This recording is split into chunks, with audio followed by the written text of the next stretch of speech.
तो देखो बच्चों, आज हम लोगों का जो चैप्टर स्टार्ट होने जा रहा है इकोनॉमिक्स का, उसका नाम है national income and related aggregates. तो नेशनल इनकम आज अपन अपनी स्टार्ट करने जा रहे हैं, तो मैं आप लोगों को एक बार ओवर रिव्यू दे देता हूँ कि क्या चीज़ है, सारी बातों का ओवर रिव्यू दे देता हूँ। तो देखो, जो आपकी बुक्स है, इकोनॉमिक्स की जो बुक है आपकी, इकोनॉमिक्स की बुक में क्लास 12th में दो पार्ट है। ठीक है। पहला पार्ट है हमारा, एक सेकेंड,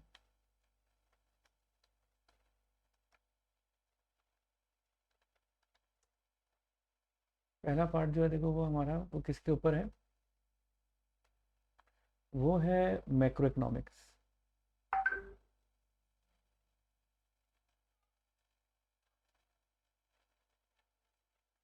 और दूसरा पार्ट जो है वो हमारा किसके ऊपर है, इंडियन इकोनॉमिक्स के ऊपर, इंडियन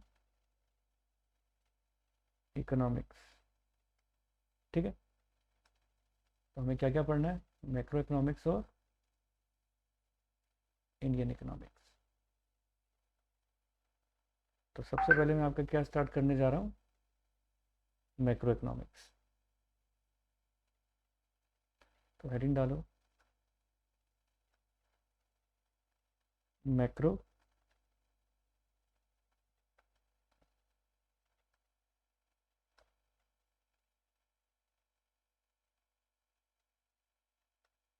तो सबसे पहले आप हेडिंग डालो मैक्रो इकोनॉमिक्स।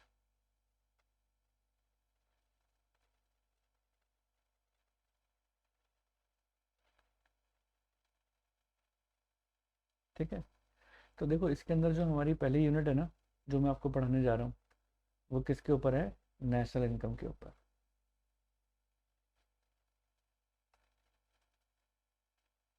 हालांकि कई बच्चे इसको सबसे टफेस्ट टॉपिक बोलते हैं, लेकिन आपके लिए सबसे आसान हो जाएगा। ठीक है। सबसे बड़ा यूनिट है नेशनल इनकम, तो बहुत ध्यान से समझना है, इजी है।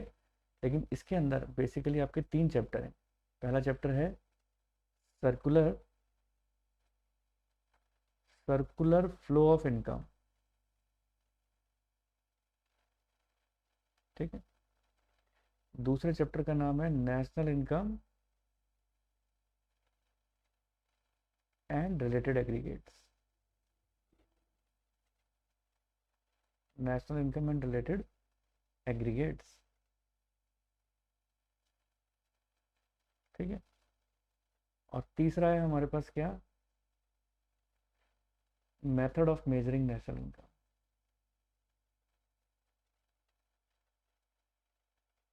Method of measuring national income.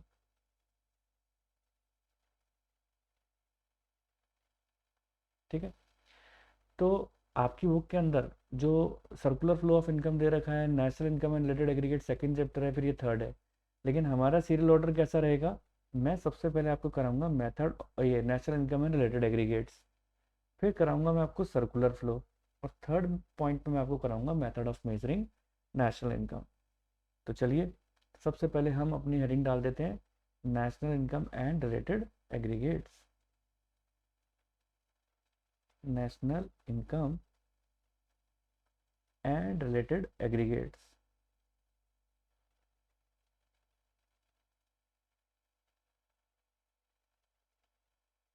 ठीक है।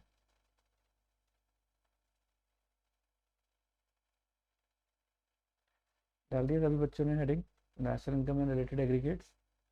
तो देखो, चैप्टर को समझने से पहले सबसे पहले देखो नाम क्या आ रहा है इसके अंदर, हमारे पास सबसे पहले नाम ही आ रहा है किस चीज़ के ऊपर, नेशनल इनकम के ऊपर। तो सबसे पहले तो हम इसके अंदर है ना, देखो, इस चैप्टर के अंदर हम सबसे पहले दो टर्मिनोलॉजीज को समझेंगे। पहला, नेशनल इनकम किसे कहते हैं। ठीक है। और दूसरा हम टर्म समझेंगे इसके अंदर, डोमेस्टिक इनकम हम किसे कहते हैं। डोमेस्टिक इनकम किसे कहते हैं। ठीक है। ये दो टर्म हमें सबसे पहले समझने हैं। तो देखो, सबसे पहले मैं बात करने जाऊँ नेशनल इनकम की, तो मीनिंग ऑफ नेशनल इनकम सबसे पहले आप लिखो, मीनिंग ऑफ नेशनल इनकम। कि नेशनल इनकम का मीनिंग क्या है, सबसे पहले तो वो लिखेंगे अपन। ठीक है जी, मीनिंग ऑफ नेशनल इनकम। तो लिखें, लिखें बच्चों, फिर आपको एक एक पॉइंट समझाऊंगा इसका मतलब क्या है। ठीक है, इसमें लिखें income generated by resident of a country. लिखें income generated by resident of a country, income generated by resident, resident of a country.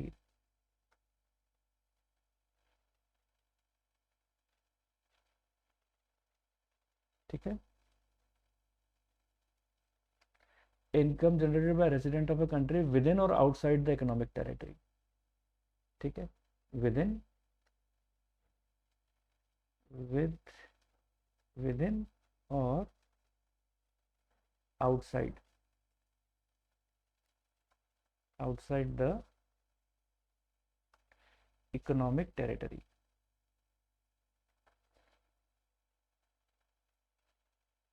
ठीक है, विद इन और आउटसाइड द इकोनॉमिक टेरिटरी। अब देखो आगे मैं कुछ बातों को, इन सारी बातों को आपको कुछ डायग्राम से समझाऊंगा कि क्या होता है नेशनल इनकम। लेकिन उससे पहले एक काम करते हैं, जैसा कि मैंने आपको दोनों टर्म लिखवाए थे, तो एक काम करते हैं अपन डोमेस्टिक इनकम के बारे में भी एक बार लिख लेते हैं, फिर मैं आपको समझाता हूँ कि क्या चीज़ें हैं सारी। तो लिखो आप यहाँ पर meaning of domestic income, meaning of domestic income.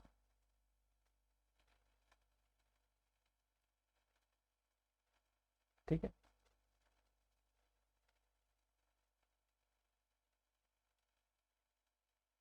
कई बच्चे मुझे कहते हैं कि सर एक बार बताओ, ये जो आपने डेफिनेशन लिखवाई है, जो हमारी बुक में डेफिनेशन है, दोनों अलग अलग हैं। तो मैंने कहा बच्चों देखो, कोई भी डेफिनेशन लिखो, दोनों का मतलब दोनों का सेम है।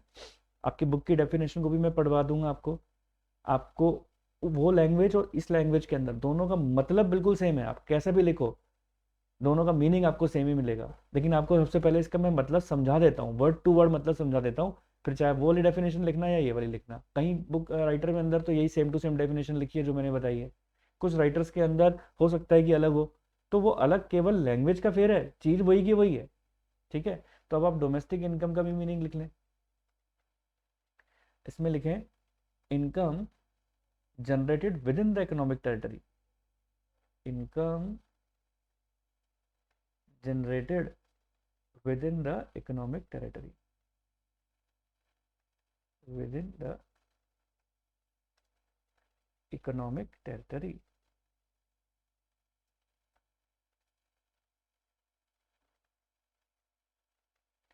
ठीक है, income generated within the economic territory whether resident और नॉन रेजिडेंट, वेदर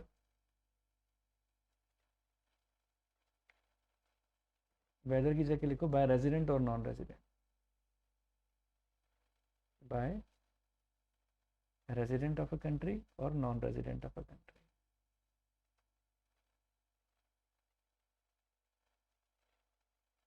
और नॉन रेजिडेंट। अब आप क्या बोलेंगे सर क्या मतलब है इस डेफिनेशन का। तो मैंने कहा देखो बच्चों, ऊपर जो नेशनल इनकम की जब हम बात करते हैं तो सारा फोकस किसके ऊपर होता है, रेजिडेंट के ऊपर। और जब आप डोमेस्टिक इनकम की बात करते हो तो सारा फोकस किसके ऊपर होता है, इकोनॉमिक टेरिटरी के ऊपर। तो अब लेते हैं अपन कुछ एग्जाम्पल और उससे अपन बात को समझने की कोशिश करते हैं। तो देखिए बच्चों, सबसे पहले तो मैं आपको बताने जा रहा हूँ अपना नेशनल इनकम के बारे में। देखो नेशनल इनकम को समझने की कोशिश करते हैं कि नेशनल इनकम क्या चीज़ है। तो देखो मैंने यहाँ पर देखो एक नीचे पिक रखी हुई है, किसकी, हमारे भारत देश की। ये है इंडिया। ठीक है, ये है इंडिया। अब देखो पहले, सबसे पहले मैं आपको ये बात बताऊंगा, इंडिया के अंदर जो लोग रह रहे हैं, ये लोग जो इंडिया के अंदर रह रहे हैं, ठीक है, तो जो इंडिया के अंदर लोग रह रहे हैं उसको हम क्या बोलते हैं, उनको हम बोलते हैं रेजिडेंट। ठीक है, उनको क्या बोलते हैं, रेजिडेंट। अब जो भी लोग इंडिया के अंदर रह रहे हैं तो ऑब्वियस सी बात है कहीं ना कहीं सब अपना काम कर रहे हैं, चाहे वो किसी भी तरीके का प्रोडक्शन कर रहे हैं या प्रोडक्शन से लिंकअप हो, गुड्स एंड सर्विसेज का प्रोड्यूस कर रहे हैं। तो बेसिकली इंडिया में रह रहे लोग जितना भी गुड्स एंड सर्विसेज को प्रोड्यूस करते हैं, गुड्स एंड सर्विसेज को प्रोड्यूस करते हैं, तो हम इन रेजिडेंट को प्रोड्यूसर्स कह सकते हैं, इनको हम प्रोड्यूसर्स कह सकते हैं, कोई दिक्कत नहीं है। तो मैंने कहा देखो इंडिया में रह मतलब इंडिया के जो प्रोड्यूसर्स हैं, अगर मैं इनको आज के बाद रेजिडेंट बुलाता हूं, अगर ये रेजिडेंट इंडिया में रहकर कमाए या इंडिया से बाहर जाके यूएसए में जाके कमाए, यूएसए के अंदर जाके कमाते हैं, एग्जांपल के तौर पे अब्रॉड मैंने यूएसए ले लिया, इंडिया में रह के कमाएं या यूएसए में रह के कमाएं, ठीक है, इनकम लेकर कहां पर आएंगे, इंडिया के अंदर ही वापस आएंगे इनकम लेकर। वापस कहाँ लेकर आएंगे इनकम अपनी, इंडिया के अंदर। जब इंडिया में रहते हुए लोग हैं, जैसे एक एग्जांपल के तौर पे घर का बच्चा जब घर में रह के काम करता है, चाहे घर में से बाहर जाके काम करके आएगा आएगा तो वापस घर पे ही। तो कहने का मतलब ये है कि इंडियन रेजिडेंट होना चाहिए, फिर चाहे हमारी भारत की जमीन पे कमाए या भारत से बाहर जाके कमाकर वापस घर ले आए, यानी वापस देश में ले आए। तो ऐसी इनकम को हमेशा हम क्या बोलते हैं, नेशनल इनकम बोलते हैं, ठीक है। तभी देखो मैंने क्या बात बोली है आपको यहाँ पर, आप ये बात समझ सकते हो, income generated by resident of a country, चाहे फिर विद इन या आउटसाइड इकोनॉमिक टेरिटरी हो, उससे कोई फर्क नहीं पड़ता, लेकिन सारा फोकस किसके ऊपर, सारा फोकस रखना है, कसना किसके ऊपर है, फोकस किसके ऊपर रखना है, सारा रेजिडेंट के ऊपर। होना कौन चाहिए, रेजिडेंट चाहिए। अगर रेजिडेंट है, अगर रेजिडेंट है फिर चाहे इंडिया में कमाए या इंडिया से बाहर जाके कमाए, तो वो इनकम नेशनल इनकम कहलाती है। अब आप बोलोगे ठीक है सर, तो फिर डोमेस्टिक इनकम किसे कहते हैं। मैंने कहा देखो अब आप डोमेस्टिक इनकम के कंसेप्ट को समझो।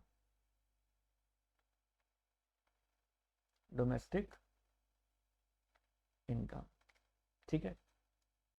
तो चलिए बच्चों देखो, अब ये डोमेस्टिक इनकम के कंसेप्ट को समझने की कोशिश करना। देखो डोमेस्टिक इनकम का कंसेप्ट क्या होता है, मैंने बोला देखो इसमें सारा फोकस, मैंने इसके अंदर बताया इसमें सारा जो फोकस होता है वो किसके ऊपर होता है, इकोनॉमिक टेरिटरी के ऊपर होता है, इकोनॉमिक टेरिटरी के ऊपर सारा फोकस होता है। अब एग्जाम्पल के तौर पे मान के चलो ये गोरा, ये फिरंगी आया, एक ये फिरंगी एक ये फिरंगी, ठीक है। ये गोरा आदमी आया और इंडिया के अंदर आया, और इंडिया के अंदर आकर यहाँ पर कमाता है और कमा के वापस यूएसए में ले जाता है। बाहर का बंदा आया, हमारी टेरिटरी में कमाया, कमा के वापस बाहर लेके चला गया, समझ रहे हो। तो वो क्या कहलाएगा, वो कहलाएगा डोमेस्टिक इनकम, ठीक है। वो क्या कहलाएगा, डोमेस्टिक इनकम, क्योंकि बाहर का कोई पर्सन आ रहा है कमा के बाहर लेके जा रहा है, तो वो क्या कहलाएगी, डोमेस्टिक इनकम। एक बात और याद रखना, डोमेस्टिक इनकम वो इनकम भी होती है, देखो हमारी इकोनॉमिक टेरिटरी के अंदर रह के कमाना चाहिए, समझ रहे हो आप मेरी बात, हमारी इकोनॉमिक टेरिटरी के अंदर रह के कमाना चाहिए। कोई भी पर्सन आया, वो कहाँ कमा के लेके चला गया। अब जैसे देखो एग्जाम्पल के तौर पे मैं आपको एक बात और बताता हूँ, तो अब आपके दिमाग में एक बात ये आएगी कि सर ये बात तो मान लिया कि बाहर का कोई पर्सन, कोई फॉरेनर आया और इंडिया के अंदर आता है, इंडिया के अंदर आता है और कमा के बाहर चला जाता है। जैसे ये यूएसए वाला पर्सन आया और यहाँ पर कोई अपना सामान बेचा और कमा के वापस चला गया। या चाइना आया, चाइना ने यहाँ पर आके अपने मोबाइल बेचे, कमा के बाहर चला गया, वापस चला गया। तो हमारे यहाँ पर हमारे देश में रह के कमाया उसने, ठीक है, हमारी इकोनॉमिक टेरिटरी में कमाया, this is our economic territory. हमारी इकोनॉमिक टेरिटरी में रह के अगर कोई भी कमाएगा तो वो डोमेस्टिक इनकम कहलाएगी। सर हमारी टेरिटरी के अंदर तो ये यहाँ के जो रेजिडेंट होते हैं, इंडिया के रेजिडेंट होते हैं, वो भी कमाते हैं। तो मैंने कहा हाँ, तो फिर वो भी डोमेस्टिक इनकम हो जाती है? ऐसा, हाँ, इकोनॉमिक टेरिटरी के अंदर कमाए, चाहे फिर वो नॉन रेजिडेंट कमाए, चाहे फिर वो रेजिडेंट कमाए, चाहे फिर वो रेजिडेंट कमाए, वो क्या हो जाती है आपकी, वो आपकी डोमेस्टिक इनकम हो जाती है। तो सर एक बात बताओ, फिर तो ये भी पॉसिबल है कि अगर इंडियन रेजिडेंट इंडिया में रहकर कमा रहा है, तो फिर तो सर वो नेशनल इनकम भी हो गई और वो तो डोमेस्टिक इनकम भी हो गई। मैंने कहा वही तो, मैंने कब कहा कि कोई भी एक इनकम है वो नेशनल इनकम होती है तो डोमेस्टिक नहीं हो सकती, या डोमेस्टिक होती है तो नेशनल नहीं हो सकती? मैंने ये तो बात बोली नहीं। मैं तो क्राइटेरिया बताया। क्राइटेरिया क्या बताया? अगर वो हमारी इकोनॉमिक टेरिटरी के अंदर सारा फोकस है, देखो फिर से ध्यान से समझ लो, अगर इकोनॉमिक टेरिटरी के अंदर कमा रहे हो, चाहे रेजिडेंट कमाए या नॉन रेजिडेंट कमाए, डोमेस्टिक इनकम है। समझ गए बात मेरी? ठीक है, लेकिन अगर रेजिडेंट कमा रहा है केवल, तो फिर वो नेशनल इनकम ही होगी। अच्छा कंसेप्ट कौन सा है? अच्छा कंसेप्ट तो नेशनल इनकम ही है। क्यों है? क्योंकि गोरा आदमी अगर यहां पर आएगा, यूएसए का पर्सन अगर यहां पर आएगा, कमा के लेके चला जाएगा, हमें अच्छा नहीं लगेगा। तो डोमेस्टिक कंसेप्ट एक ज्यादा ब्रॉडर कंसेप्ट हो गया, उसमें बाहर का पर्सन भी आ रहा है और कमा के लेके जा रहा है, लेकिन सारा फोकस किसके ऊपर है कि हमारी इकोनॉमिक टेरिटरी के अंदर आके कमा रहा है। माना रेजिडेंट यहां पर रह के कमा रहा है, वो डोमेस्टिक इनकम है क्योंकि वो इकोनॉमिक टेरिटरी में रह के कमा रहा है। जैसे मैं यहां पर कमा रहा हूं तो वो डोमेस्टिक इनकम तो है ही है, साथ में वो नेशनल इनकम भी है। लेकिन अगर मैं अगर बाहर जाके कमा के वापस भी यहां पे आ रहा हूं, अगर क्योंकि मैं रेजिडेंट हूं, तो वो नेशनल इनकम कहलाई जाएगी। यानी नेशनल इनकम होने के लिए रेजिडेंट होना जरूरी होता है, और डोमेस्टिक इनकम होने के लिए क्या होना जरूरी होता है? इकोनॉमिक टेरिटरी के अंदर होना जरूरी होता है। वैसे तो उम्मीद करता हूं आपको ये कंसेप्ट मेरा समझ में आया होगा कि मैं बोलना क्या चाहता हूं, लेकिन जब तक मैं आपको कुछ एग्जांपल्स नहीं दूंगा, आपको क्लैरिटी नहीं आ पाएगी। तो मैं कुछ और एग्जांपल आपको करवाता हूं, जिससे आपको मेरी बातें ज्यादा बेहतर क्लियर हो पाए। अब देखो, अगर मैं इसकी डेफिनेशन के ऊपर जाता हूं, तो देखो मेरी डेफिनेशन के अंदर भी कुछ हद तक यही सारी बातें लिखी हुई हैं जो मैंने अभी आपको बात समझाई। तो नेशनल इनकम की डेफिनेशन जो मैंने आपको बताई थी, तो उसके अंदर तो साफ क्लियरली ये सब बातें बताई थी कि नेशनल इनकम की डेफिनेशन के अंदर देखो क्या चीजें आ रही हैं।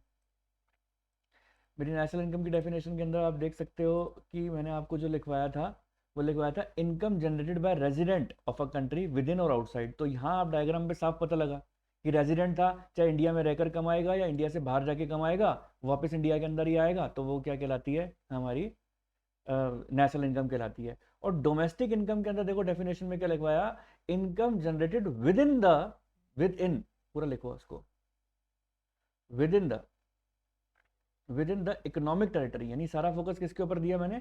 इकोनॉमिक टेरिटरी के ऊपर।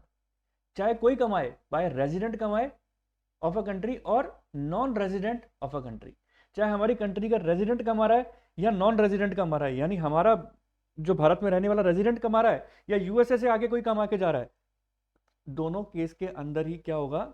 ये हमारा क्या कहलाया जाएगा? डोमेस्टिक इनकम कहलाया जाएगा।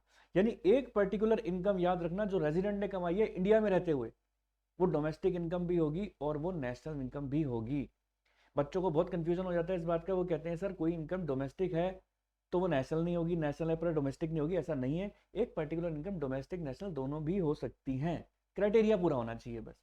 क्राइटेरिया ये है, दोनों का क्राइटेरिया क्या है? रेजिडेंट हो और इकोनॉमिक टेरिटरी में भी हो, तो उसने दोनों क्राइटेरिया पूरे कर लिए, तो वो नेशनल प्लस डोमेस्टिक दोनों होगी।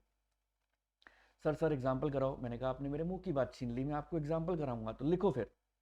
इनकम जनरेटेड बाय, लिखें यहां पर लिखें अब आप income, example, income generated bye Patanjali in USA. अब देखो बच्चों, जो क्वेश्चन मैंने देखो अभी आपको दिया, वो क्या दिया? मैंने क्या बोला? Income generated bye Patanjali. ठीक है, पतंजलि किसकी है? बाबा रामदेव की, बाबा रामदेव की। ठीक है, जरा विजुलाइज करने की कोशिश करना। Baba Ramdev tata bye bye करते हुए निकल गए कहीं, कहाँ पर देख रहे हो टाटा कर रहे हैं? टाटा करते हुए कहाँ निकल गए ये? यूएसए में। कहते हैं कि वहीं जाके एक पतंजलि का स्टोर खोल देता हूँ, हरिद्वार में तो कमा ही रहा हूँ, और जाकर यहाँ पर तो अपनी जो जितनी भी दवाइयाँ हैं वो बेच ही रहे हैं, है ना, दंत कांति, जितने भी काढ़े वाड़े हैं सब बेच रहे हैं, बोल रहे हैं कि वहाँ के लोगों के भी बहुत गले खराब है, कुछ दवाइयाँ वहाँ पे भी बेच जाता हूँ, ठीक है ना। दंत कांति और ये सब चीज़ें वहाँ पे भी जाके बेच आएंगे।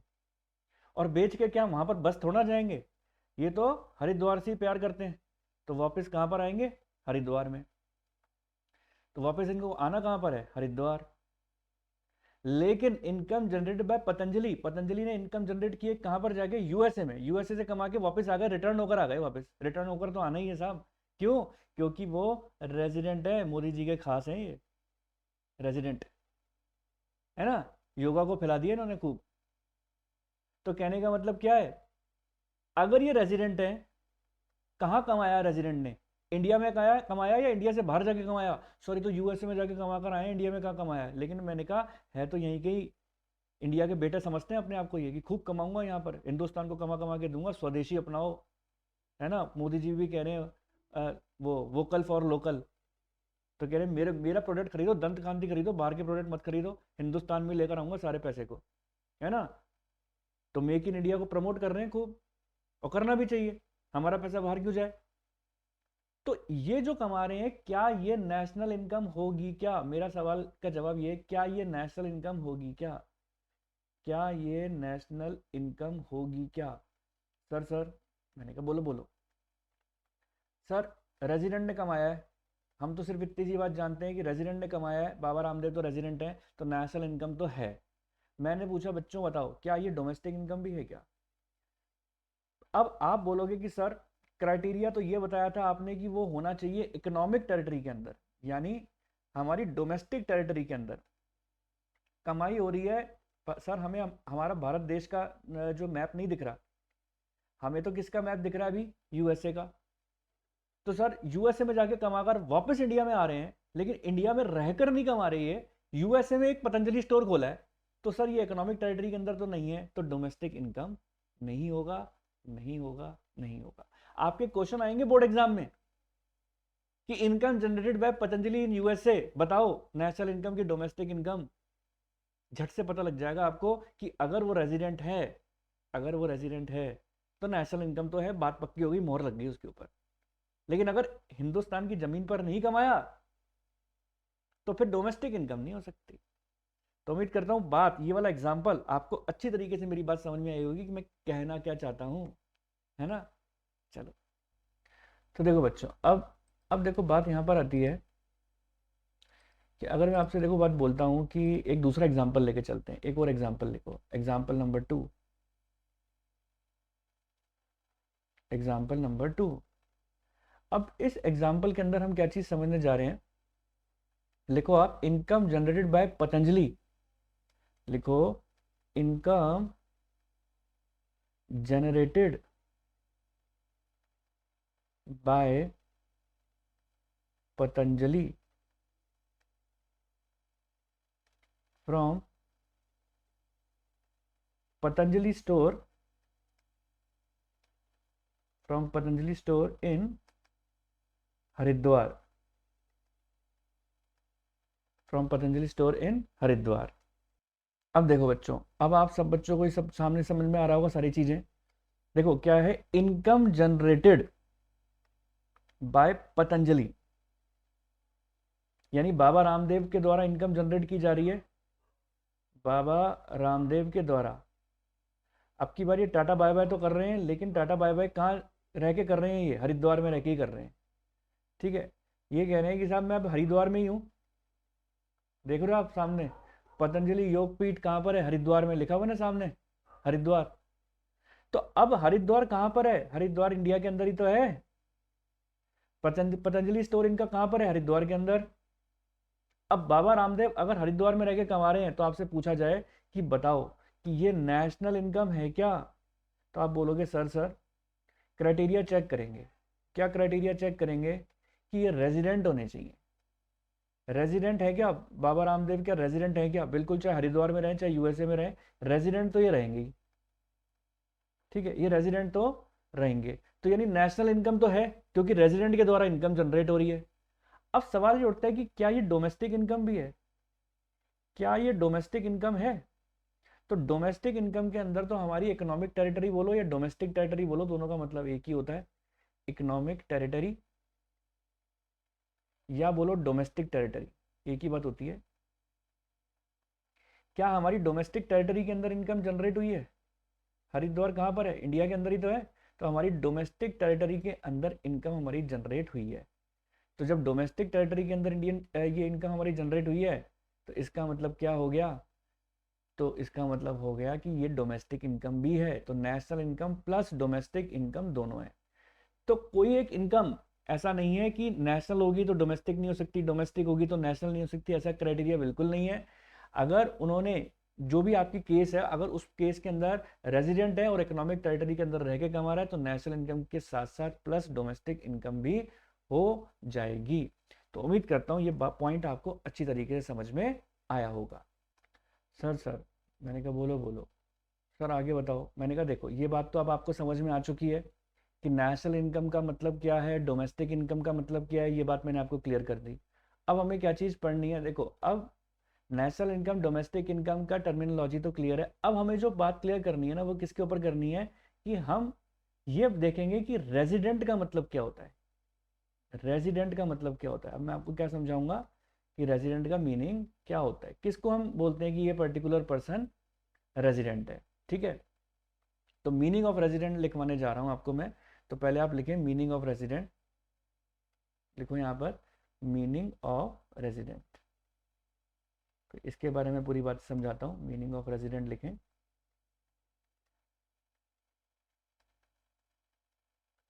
ठीक है, लिखना चालू करो। A normal resident is a person और एन इंस्टीट्यूशन। पहले लिख लो फिर समझाता हूं। A normal resident is a person और institution.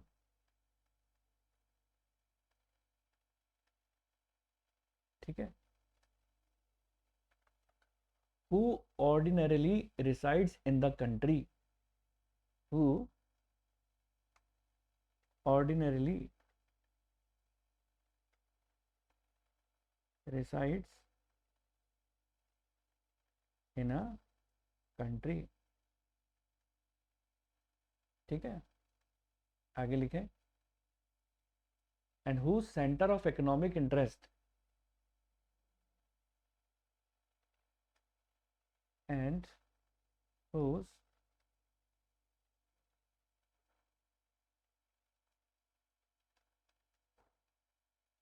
and and whose center of economic interest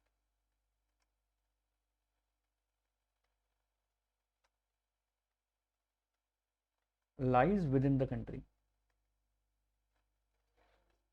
lies within the country। तो आपका क्वेश्चन अगर आ गया कि भाई रेजिडेंट किसे कहते हैं, है ना, तो क्या जवाब दोगे? रेजिडेंट किसे कहते हैं? तो रेजिडेंट के अंदर सबसे पहले क्या बात आई? सबसे पहली बात ये आई कि वो क्या होना चाहिए? तो क्या होना चाहिए रेजिडेंट? Just a second. तो रेजिडेंट कौन होना चाहिए? देखो यहाँ पर हाईलाइट कर देता हूँ उसको मैं। Normal resident. ठीक है, normal resident is a person, एक पर्सन भी हो सकता है, एक वो इंस्टीट्यूशन भी हो सकता है। Who ordinarily resides in a country. ठीक है, जो कंट्री के अंदर क्या करता है? रिसाइड करता है यानी रहता है। whose center of resides in a country and whose center of economic interest lies within the country। जिसका centre of economic interest country के अंदर ही लाई करता है। यानी कौन कौन सी दो बातें हो गई? ऑर्डिनरली रिसाइड होना चाहिए, यहां पर रहना चाहिए, और सेंटर ऑफ इकोनॉमिक इंटरेस्ट कहां होना चाहिए? इंडिया के अंदर होना चाहिए। यानी दो बातें हो गई इंपॉर्टेंट रेजिडेंट होने के लिए। तो चलो आओ, अब इन दो बातों का ही एक्सप्लेनेशन अपन कर लेते हैं यहां पर। चलो, इसको दो बातें हो गई यहां पर। तो अब इन दो बातों के ऊपर अपन को चर्चा करनी है। ठीक है, एक तो ऑर्डिनरीली रिसाइड होना चाहिए। ठीक है, और दूसरा क्या होना चाहिए? Centre of economic interest lies with in the country होना चाहिए। Centre of economic interest, interest, interest, interest, interest, interest, interest, interest, interest, interest, interest, interest, interest, interest, interest, interest, interest lies within the country, within the country। ठीक है ना। अब सवाल ये उठता है कि ऑर्डिनरी रिसाइड आप किसे बोलते हो? जो हमारी कंट्री के अंदर 1 साल से ज्यादा रह लिया, हम उसे क्या बोलेंगे? वो ordinarily resides with in the country है। ठीक है ना। तो लिखो इसके अंदर भी यहां पर, a person who resides in the country, लिखें a person who resides in a country या within the country, within the country,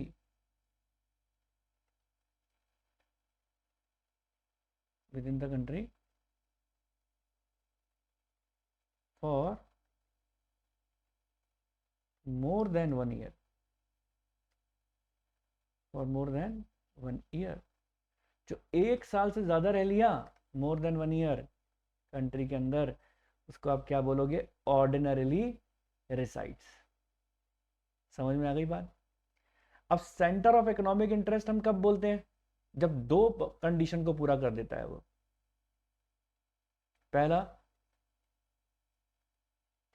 पहला लिखो, carry all economic activities and transaction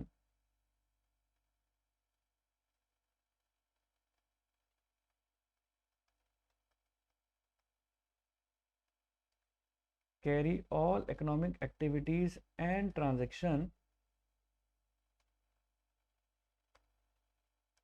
within the country, within the country। अब सारी economic activities and transaction के अंदर क्या आ गया? रहना, खाना, ठीक है, वो सारी एक्टिविटीज जो भी आप इकोनॉमिक एक्टिविटीज करते हो अपनी, वो सारी एक्टिविटीज यहाँ आ जानी चाहिए। ठीक है ना। और वो उसका लोकेशन भी कहाँ होना चाहिए? इंडिया के अंदर ही होना चाहिए, located with in the country, located with in the country.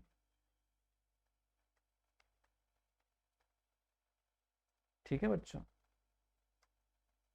तो ये है हमारी किसकी डेफिनेशन? ये है हमारे रेजिडेंट की डेफिनेशन। ठीक है ना। तो रेजिडेंट की डेफिनेशन के अंदर मैंने आपको क्या बात बताया कि मीनिंग में बताया, a normal resident is a person. Normal resident कौन होता है? वो पर्सन भी हो सकता है, वो कोई इंस्टीट्यूशन भी हो सकता है। उसमें 2 कंडीशन पूरी होनी चाहिए कि वो ऑर्डिनरीली रिसाइड्स करे कंट्री के अंदर, और दूसरा उसका centre of economic interest lies with in the country होना चाहिए। और दोनों बातों को मैंने एक्सप्लेन किया है यहाँ पर आपको। क्या कि ऑर्डिनरी रिसाइड्स को अपन क्या बोलते हैं? ऑर्डिनरी रिसाइड्स का मतलब है अ person who resides with in the country, who resides with in the country. ठीक है ना।